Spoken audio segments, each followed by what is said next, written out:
Hello and welcome to the news at 7, where we get to the heart of the day's stories and communities across Scotland. Tonight, the heat is on and the warnings are clear. Sunseekers are being urged to behave safely and sensibly as they head to the coast and countryside. Obviously, there will be a lot of people here, and we do ask people to plan ahead. If there's something happening that we have to escalate to the police, we do exactly that. We'll take you to one Scottish beauty spot where a string of recent deaths have underscored the dangers. Also tonight, the impact of a single punch. As a man is jailed for one such attack in Aberdeen, we'll hear from a charity boss who lost her own son from a blow to the head. I'm here in Orkney where excitement is building with the International Island Games about to get underway. We'll also have all the other sport with Kenny. What do you have for us tonight? We'll have the latest from a sunny second round at the Scottish Open and hear from the Brora Rangers manager ahead of them hosting Kilmarnock in the League Cup. And later, we're seeing double with the Turner Prize winner Jasleen Kaur as she enjoys a very special homecoming trip to Glasgow. I'm Graham Stewart. Welcome to the news at 7.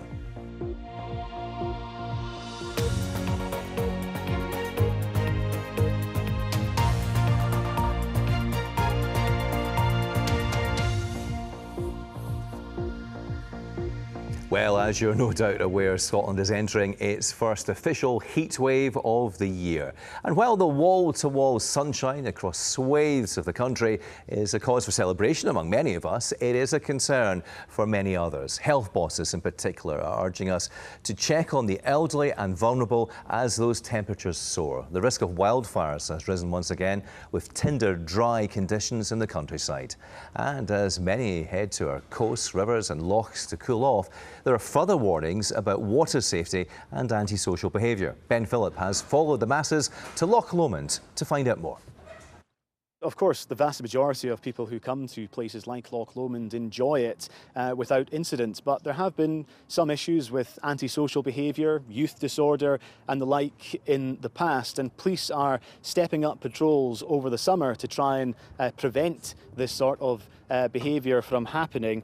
There's also an extreme wildfire warning in place across the whole of Scotland until Monday. Of course, we've seen some very serious wildfires in the north of the country in recent weeks, and people are being advised to avoid using naked flames outdoors, including barbecues. SEPA also says some parts of eastern Scotland, businesses there might have to be restricted in taking water from the environment if water scarcity levels continue. But the advice is to really just enjoy, have fun, but do so responsibly and safely. Yes, well, obviously it's going to be in the high 20s this weekend, so we are looking forward to and planning for people coming to visit the national park to enjoy the beautiful weather and obviously the beautiful landscape that we have here.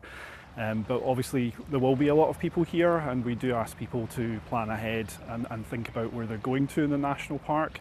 We can expect our busiest places like Luss, Duckby, East Loch Lomond to be extremely busy, and particularly with cars. So perhaps have a plan B, or even take our new Trossachs Explorer bus service, which you can connect in Drimmen and Callander and Ballach. You don't need the car. And also people thinking about what they want to do and to do it safely as well. We plan for these weekends, we make sure we've got ranger patrols at all the places and times that we need them, and we also have great coordination across the weekend. So if there's something happening that we have to escalate to the police, we do exactly that, and obviously the resources that Police Scotland are putting out are extremely welcome for supporting our work. Gordon Watson from Loch Lomond and the Trossachs National Park speaking to our reporter Ben Phillip.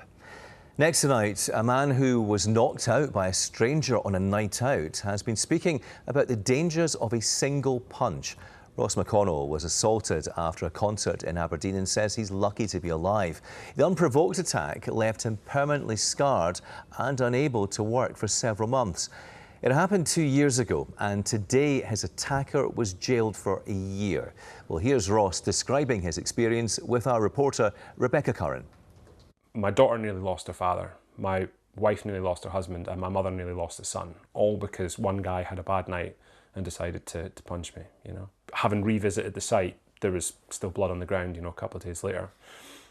just about 30 centimetres from where my head struck was uneven granite cobble. So if my head had hit that, I'd shudder to think that the situation could have been a lot worse, and I might not even be here today at worst case. So very lucky is how I feel.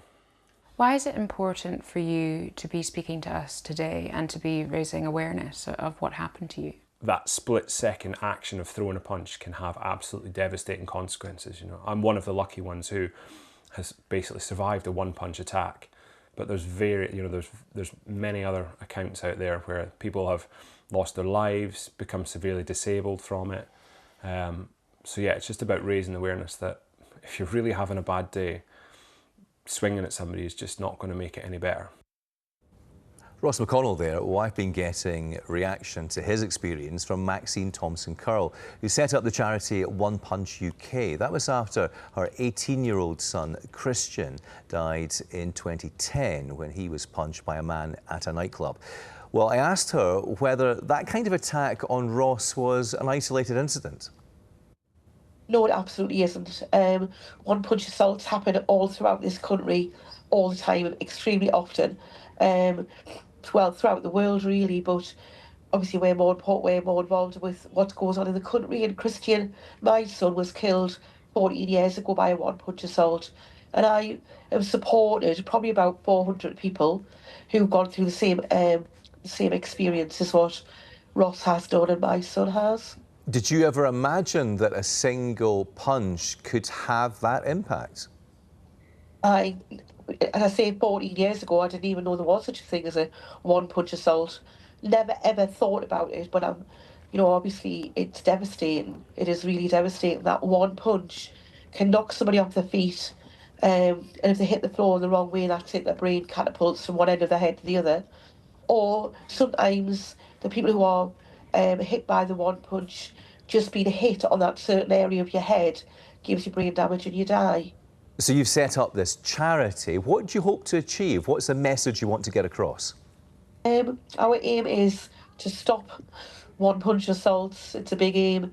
But I think if we could just get into as many schools, which we've been doing for 14 years, I've been into schools, workplaces, colleges, prisons, and I've told them the story about my Christian and lots of other people that we support, and how it's so life-changing. Just Christian died, so my life has never been the same. My son's life. Then these people who survived with a one-punch injury, their lives aren't the same either. And do you feel that the message is getting through to young people when you tell them your own personal story? Yes, I do. I've spoke to hundreds of thousands of children now. What's surprising me is every time I go to another school, the children don't know about a one punch, and I haven't heard of One Punch UK, even though I've spoke to all these people. But once I start telling the story about Christian and other people who we've supported, they then realise that what could happen if you lifted your hand and you hit somebody. So hopefully we are making a difference. If I could stop one person from going through what Christian went through, then I think I've done a good job, really. Well, Maxine, thank you very much indeed for sharing your story with us tonight. Thank you. Well, thank you for joining us on tonight's news at 7. We have more in the programme, including we'll take you live to Orkney as teams arrive from all over the world for the highly anticipated Island Games. North East Scotland was our hotspot today, but which areas will top the temperature charts over the weekend? I'll have a full forecast later in the programme.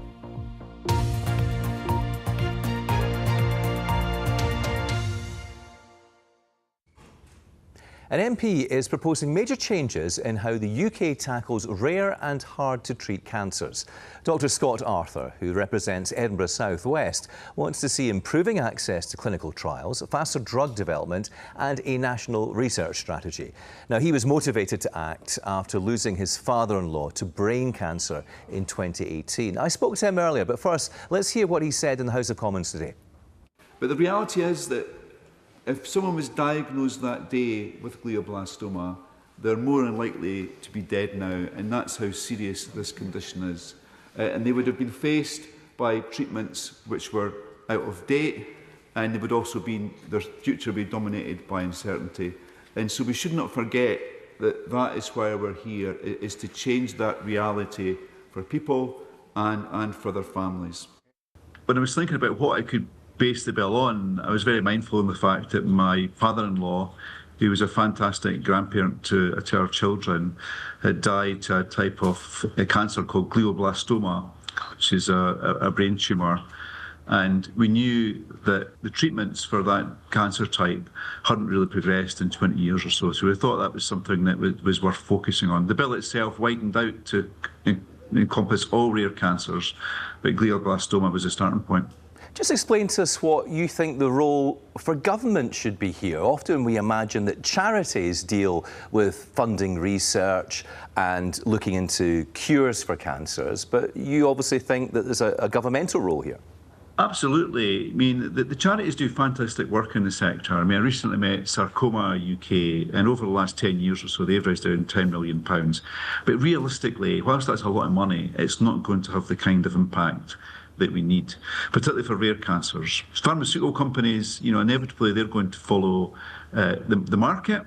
And so that means focusing on the larger cancers, the more common ones. So it means the rarer ones lose out. So what the bill does is really incentivises pharmaceutical companies to invest more in that space. And of course, charities are going to still keep on raising money for those cancer types. But what I hope is the bill will actually amplify their work. So it's not about replacing it, it's about giving it a greater voice and hopefully bringing in some money from the pharmaceutical industry as well.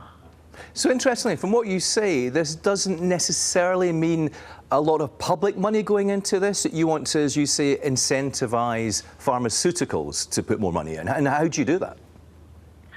So private members' bills, they have to be low or no cost. That's one of the limitations that's placed on them, by and large.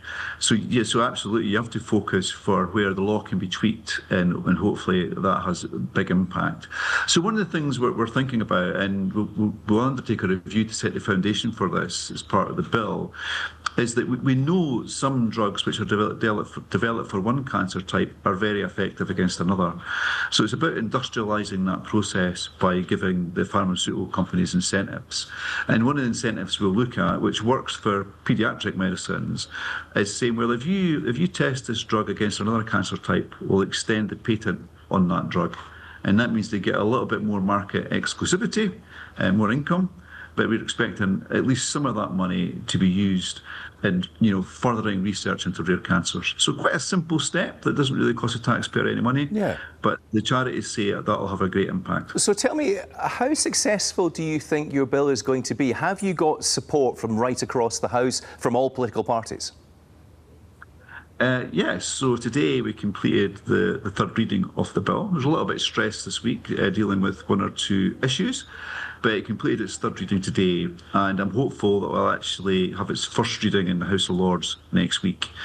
So it should, touch wood, it should complete its parliamentary progress either late this year or early next year, and then once it gets royal assent, it'll become law 2 months later. And then one of the first steps the government will take will be to appoint someone within government to champion research into rare cancers. Just try to organise that whole field and bring the work together. Dr. Scott Arthur there, who's an MP. Now, some of the day's other stories. A 17-year-old who wanted to carry out the mass murder of Muslims at a Greenock mosque has pleaded guilty to terrorism charges at the High Court in Glasgow. The teenager, who idolised far-right figures such as Adolf Hitler and Benito Mussolini, was arrested outside Inverclyde Muslim Centre by police. A man's been arrested and charged in connection with the death of a man in Aberdeen. Police found the 24-year-old stabbed in Tillydrones Pennon Road early on Thursday morning following a disturbance at a nearby property. He was taken to hospital but died a short time later. 100 workers at Glasgow Airport are planning strike action from the 24th to the 26th of July. The Unite Union says members are set to walk out after rejecting a 4% pay increase. The airports say they'll implement plans to minimise disruption for passengers. And thousands have flocked to Glasgow Green for Scotland's biggest music festival, with its gates having opened at 12 midday today. Transmit is being headlined over 3 days by 50 Cent, Biffy Clyro and Snow Patrol, with the Scottish singer Callum Bowie opening the event. I love the script and I can't wait to see 50 Cent the night buzzing. So that's what we came for, and the weather. I come most years, to be honest. It's just my favourite vibe, and then obviously we've always got a good lineup on the stage anyway, so a few drinks in the sunshine, who can moan at that, eh? And music, come on, bring on the music. We've been here the last 3 years, so can't get much better than this. But can't wait. And then, like I say, 50 Cent as well. 50 Cent's coming from America to play in Glasgow, so. Well, for more information on all these stories, you can scan the QR code right on your screen just now, and that will take you to the BBC Scotland News app. Around 2,000 competitors, 24 island communities from around the world, and one sporting event like few others. It's all happening in Orkney, where the International Island Games will begin from tomorrow. And our reporter David Delday is at the Ring of Brodgar near Stennis tonight. And David, there must be huge anticipation. Oh, absolutely, Graham. I've lived in Orkney pretty much my entire life, and I just can't remember anything even remotely like this. It's been quite some day. We've had all these hundreds, perhaps even thousands of athletes coming here from all over the world. There's been a lot that's come in by plane, I think around 500 or so. One of the busiest days on record at Kirkwall Airport, although there were delays which affected some of them getting in. Many more have come by ferry, either from Aberdeen or one of the two ferries that come from Caithness. And I would imagine at the moment they're having a look around Kirkwall and settling into their digs, and accommodation has been one of the big issues to do with these games, because Orkney's a relatively small place and there simply wasn't enough bed spaces to cater for everybody. So what they did was they turned school classrooms into dormitories. 800 blow-up beds went in earlier this week, and many of the athletes will be staying there. But like I say, a bit of a carnival atmosphere in Kirkwall this afternoon, and the athletes that we spoke to that had just arrived looking forward to the event getting underway. We're very excited to come, and that's, as it's been, there have been so many delays in our flights. It's like very emotional, and also coming here and seeing you all waiting for us, it's, well, giving us some kind of a push forward to give our best in these games. Lots of delays, lots of turbulence, so we're happy to be here and can't wait to get playing. Oh, I'm really excited. It's such a great experience to take part in the Island Games. So it's my third one, and they're always such a memorable experience. So I'm really looking forward to getting to see what Orkney's like as well. So. And David, it all begins tomorrow with the opening ceremony. It sure does, yes. The big stage is up in the Bignell Park. We expect there to be around 5,000 people at the Bignell Park itself, and then there will be many more that will line the streets, especially if it's a nice night like this. I would imagine waving flags and giving the athletes a very warm Arcadian welcome. OK, David, thanks so much indeed for that. Right, it's a lovely day for the Island Games, and still to come we have that all-important weekend weather forecast from Gillian, and Turner Prize winning artist Jasleen Kaur gets a special treat during a homecoming trip to Glasgow. But first, it's time for the sport. It's all hotting up for the weekend. Yeah, it's been amazing at the Scottish Open. Very hot, but very tense as well. Yeah, good evening. It's been a tense old last hour or so at the Scottish Open Golf in East Lothian. First things first, American Chris Gotterup is leading on 11 under after a superb second round of 61, which featured 9 birdies. Yeah, you know, it's obviously a huge event for us and home soil, and yeah, you know, delighted. Obviously, first things first, get through to the weekend, and you know, comfortably done that. So, yeah, you know, try and get it going over the weekend. I mean, I definitely have felt like I've been playing good, and you know, you never really see a 9 under coming. But I felt like, you know, I got off to a good start today. Felt like I was going to play well, and definitely I probably picked up a couple more than I expected. But you know, I'm not going to complain. Shaping up nicely over in East Lothian. Well, it's a big day in Scottish football tomorrow, with 15 matches in the League Cup as the group stage gets underway. One of the tasty ties is Highland League champions Brora Rangers hosting Premiership Kilmarnock, who are managed by former Dudgeon Park midfielder Stuart Kettlewell. I caught up with Brora boss Stephen Mackay to see how they're feeling. We're really excited for the game, Kenny. You know, we've been preparing hard and working the boys hard in preparation for the game. I think it'll be a great occasion. Our pitch is looking incredible. We've had a bit of work done on it over the summer with a sprinkler system installed. The boys have been working hard. So yeah, we're all geared up and looking forward to the game and looking forward to welcoming Stuart Kettlewell back to Dudgeon Park.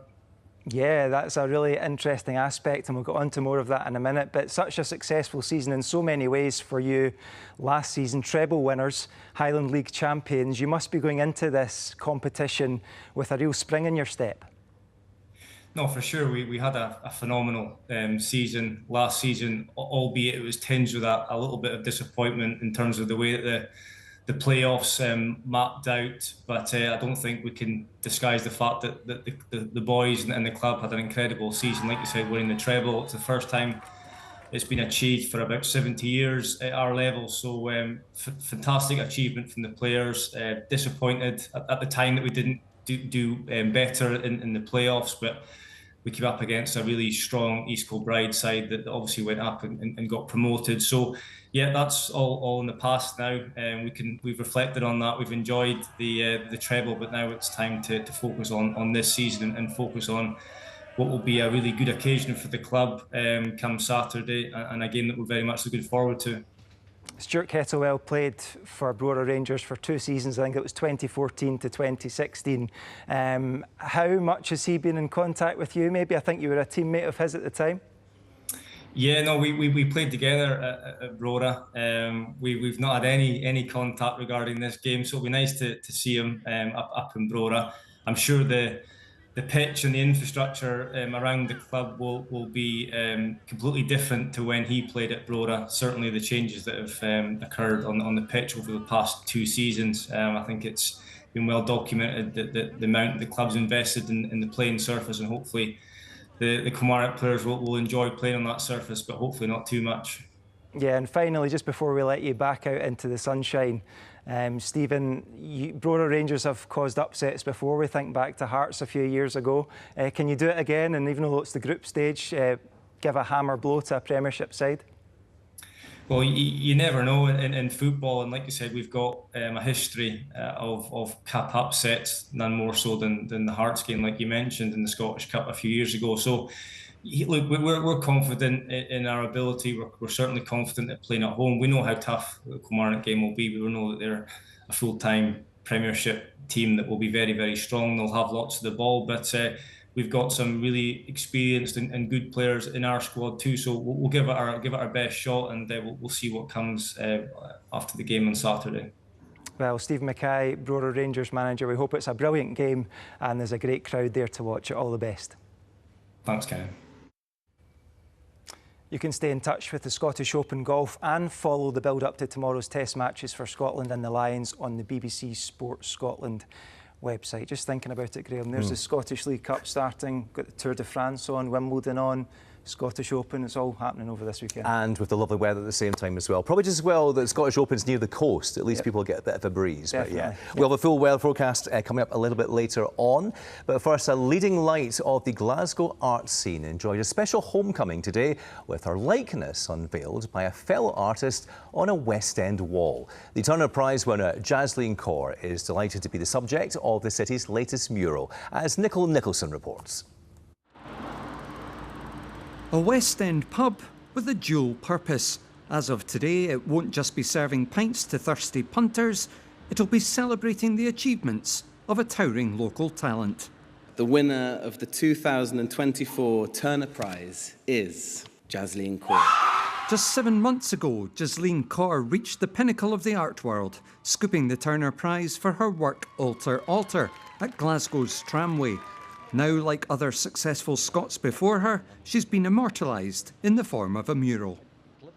I didn't know what to expect or what to see, and I've just come from the park, and yeah, it's quite surreal. I can barely look at it, yeah, but it's amazing, of course. The location just around the corner from the Gurdwara Singh Sabha is the icing on the cake for this icon of the Scottish Sikh community. I would have been here twice a week at least on this street, so which I didn't realise this was the exact street. I got Argyle Street as the location, but to arrive 15 minutes ago and to realise it's on Berkeley Street has a lot of emotional and sentimental connections. Yeah. Like big kind of creative scene. The mural took just 3 days for fellow Glasgow School of Art alumnus Molly Hankinson to complete, but its journey to fruition seemed fated. I was working with Tramway at a very similar time on a very different type of project, but I also worked with members of the community in Pollock Shields. I worked with a women's group from the Gurdwara to design the mural. So seeing Jasleen's show before starting the design process myself was like a huge inspiration for me. This afternoon, Jasleen was recognised by the art school with an honorary doctorate, just the latest in a long line of accolades. The physical structure of Glasgow School of Art may have taken a battering in recent years thanks to successive fires, but this mural just goes to show that the school's creative output and its legacy of world-class talent is standing as strong as ever. Nicole Nicholson, reporting Scotland in Finnieston. Now, Gillian is here with weather forecast. It seems to be hot everywhere today. Yes, and it's not for everyone, the heat, is it, Graham? But if you are out enjoying it this weekend, the message, as we've been hearing, is try and be sensible in the sun. And it doesn't last forever because it's all changed Monday and into next week. Good evening to you. But yes, we have high pressure in charge over the weekend, and it's this southerly airflow bringing that hot, humid air our way. Looks like tomorrow we'll see the peak of the heat, not quite as warm on Sunday, and later on Sunday there'll be some showers moving in, and for Monday and Tuesday it's cooler and fresher with rain at times. But tomorrow we'll see 30, perhaps 31 Celsius in a few spots, and then as the week goes on it's a downward trend temperature-wise for most of us, so not quite as warm on Sunday, but still mid to high 20s, and then much cooler and fresher Monday onwards. So let's take a look at tomorrow morning, and we'll start the day with some har affecting eastern coastal parts, affecting the Northern Isles as well. Some of that quite dense in places, but for most of the country it's blue skies from the word go, plenty of sunshine, and it will be mild tonight, so a very mild start to tomorrow. Temperatures already up in the high teens. As we go through the morning and into the afternoon, most of that mist and low cloud will burn off. It will linger in patches towards North Sea coast and over the Northern Isles, so where that does stick around and with a bit of a breeze, it will be a wee bit cooler, but generally mid to high 20s. There's that 30 Celsius in quite a few spots, and 31 certainly not out of the question. We head into Sunday then, and a bit of an easterly breeze making for a cool feel right on those eastern coasts, and once again we'll start with some har which will burn back. For the most part, once again it's blue skies and plenty of sunshine on Sunday, but we could see some high level cloud just drifting in from the east through the afternoon, turning that sunshine a wee bit hazy, and we could even see a scattering of pretty isolated showers developing across southern Scotland. There won't be many of them, but if you catch one, it could be on the heavy side. Not quite as warm as it will be tomorrow, but still 28, 29 perhaps the top temperature.